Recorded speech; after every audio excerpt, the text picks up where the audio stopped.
back on. Hi there. Good morning.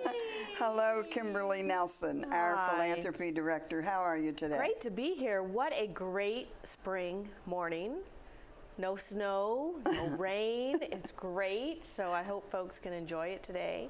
I'm planning to get outside. Yeah. It also means our allergies will start up. Well, that's the thing. It's a trade-off. That's the thing. Yeah, right. It is a trade-off. I don't get to use my balcony until after all the pollen has done its thing. Yes, exactly. But there's lots of things happening at Green Spring, as always. Okay. Wow.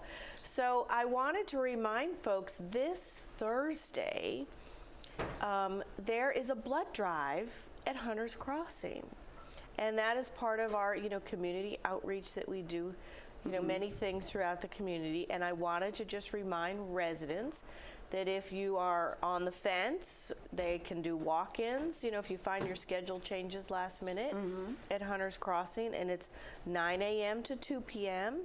And I'm not sure if they need any volunteers or not, but if you don't want to give blood and might want to help in some other way, call Diane here in the studio. She might know if they need volunteers, but just a little reminder to please come if you can, and give if you can, and help if you can. Okay. So that's great. And then I have an announcement on behalf of Volunteer Programs with Catherine Noble. Right.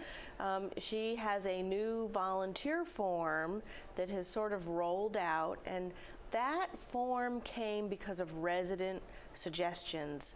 There's been different ways they've collected volunteer hours in the past, and residents have really said, I want to be able to know a little more detail and keep track of it a certain way. And so she worked with a couple groups and committees, and so they've modified this form.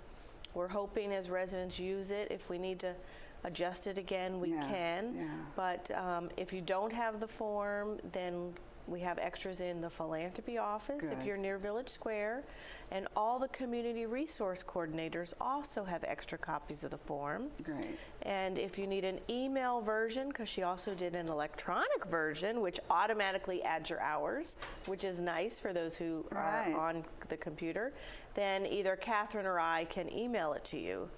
Okay. So we hope that is helpful and useful to residents and hopes making. And tell us again why these volunteer hour reporting is important. Well, it's important for a number of reasons. Number one, we want to brag, of course, about how wonderful our volunteers at Green Spring are, which are mainly our residents. So we want to celebrate you, and we celebrate you as volunteers in different ways with the Presidential Service Awards, as well as with National Volunteer Month and things that we do along the way. But also, it is also part of our nonprofit status, where there is a little section where we have to show that we're doing these outreach. So it is part of that collective 501c3 component that we send to the IRS. So but the most important thing is we love doing good, feeling good, and just sharing great things with the community, and we just want to celebrate with our volunteers. So if you don't want to track your hours, we understand, but if you don't mind, we would appreciate it if you did, and if you have questions, you can talk personally with Catherine Noble. Her office is still in Garden Ridge, same place it's always been for volunteers. Yeah, Elka Martin was there for years. Yes, and same now, place. Nothing Nothing is there. Right, Yeah. nothing's changed or moved or anything. So, but we just want to continue to celebrate the great program here that Elka started under her tenure and continue to have it blossom. So just want to remind folks that there's that coming up. Today, there is a moving sale through the treasure chests. We have an apartment in Maple Creek 102 where they're doing a moving sale. So this is my last minute push. It's 10 a.m. to 2. So if you're watching the show now, when we're done, head over to Maple Creek and you might find something good. I live in Maple Creek, and I'm sure that's why the elevator was so long getting here. I'm sure it was. Because two people got on the elevator and said, do you know where that sale is? It's on floor 1, but where do you know? And so I knew where it was, of course. But already, and then I heard this one person go around the corner, and I heard him go, "Oh no, it must have been a long line already." Yes. So you never know what you find. So anyway, I would say pop over. And then later this month, we have our scholarship campaign coming. Wow. I know. Sure, it's springtime is when we start our annual scholars. That time. So I'm just letting residents know that publications, because we have had a few stop by our office, so the publication will go out closer to the end of March, and the campaign will run through the end of April. And our fabulous showgirls will do the whole month of April showcasing our scholars, which are a delight. And you'll get more information as we get closer. So this is just a little tease to say it's coming. If you say, I don't want to wait till then to write a check, you can always write a check early for the students. But if you're wondering, did you miss it? No, you did not miss it. It will come out later in March. Boy, time flies, doesn't it? It does. Gosh. It does indeed.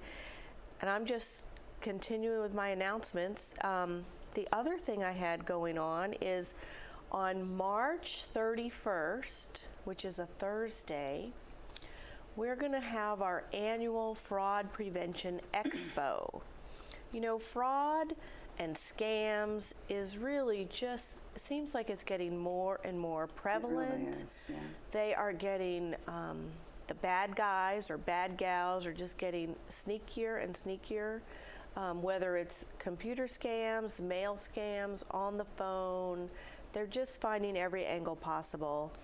And so once again this year we have a bunch of different agencies coming to just help bring awareness, tips, information, you know, reminding folks to get on the do not call lists and different things that you can do to protect yourself and hopefully make you less susceptible to be a victim of one of these scams. And we are a target population, the seniors. Yeah, because you're so kind and generous, and you're always looking for goodwill and helping others, you know, and that's a great quality. And unfortunately, folks take advantage of it. So I know we always have our tips and things, you know, each week, which are great. But this is sort of just one event where we bring everything together. So it'll be at Hunter's Crossing, and it'll be 11 to 2. And that's on the 31st, on the 31st, the last day of the month. Yep, and more information will be coming. We'll probably have a light lunch for those because we'll have some lunchtime speakers and some things. So just look for information. You'll be getting flyers out. Yep, and you'll get more information on the screen and stuff. So, but I just know with St. Patrick's Day and everything, it's gotten busy all of a sudden really fast. And then my last announcement, do I have time for one more? Yes, you do. Great. Earlier this week, last week, JG Jewelry, who usually comes, Jamie was sick. So she had to cancel her March appointments. So she is coming April 1st, which is, again, on a Friday. No fooling. Not April Fool's Day. It's not an April Fool's joke. She is coming, and we already have sign-ups. But if indeed you were scheduled for the March time slot and you really needed something looked at before that, please call our office and we'll work with Jamie to try to see if she can either meet you at your apartment or come in early for a couple folks who might need something done before April 1st. So again, it's a free service for her to look at things, help tell you, is it fixable? Is it worth fixing? Is it sentimental value or does it have financial value? It just helps give you a guideline as you're determining, what do I want to do with this piece of jewelry or a coin or something, so that you're not throwing something away that maybe is more valuable than you expected, but you're also passing on things. And you sort of, sometimes folks want to make sure the children are getting sort of an even Steven. So if you have an idea, it sometimes helps in that. So it really, the next 30 days are really super busy. Have you had Molly on yet on TV? Yes, you know what? She was on when she first started. Okay. And so I'm glad new office help. I'm so glad you mentioned Molly. So if you haven't been down to Philanthropy to meet Molly, we hope you will come down to say hello. Lovely young lady. Yes, and her story is just really sort of that perfect Greenspring story. She grew up basically at Greenspring. She was a high school student. She worked her way through high school and part of college here at Greenspring. She was one of our scholarship recipients.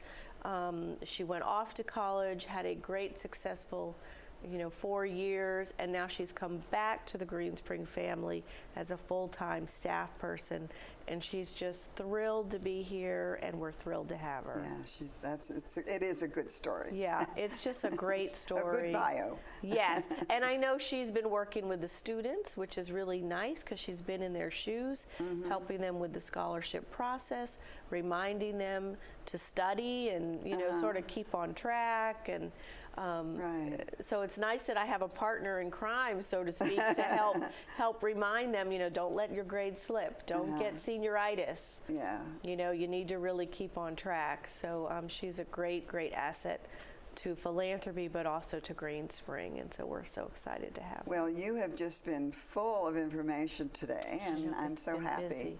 Well, thank you for letting me share, and if you have any questions, just come by Philanthropy, and absolutely. If we don't know the answer, we'll try to find it for you. Actually, I'm going to come by to borrow something from you, but Beautiful. Anyway, we'll get to that. I know what it is. You know already what it is. I know already. But anyway, thank you very much, Thank you, Kimberly, Fran. for coming today and Thank you. and sharing all your good events that are coming up. Oh, they're packed. It is packed. Thank you. So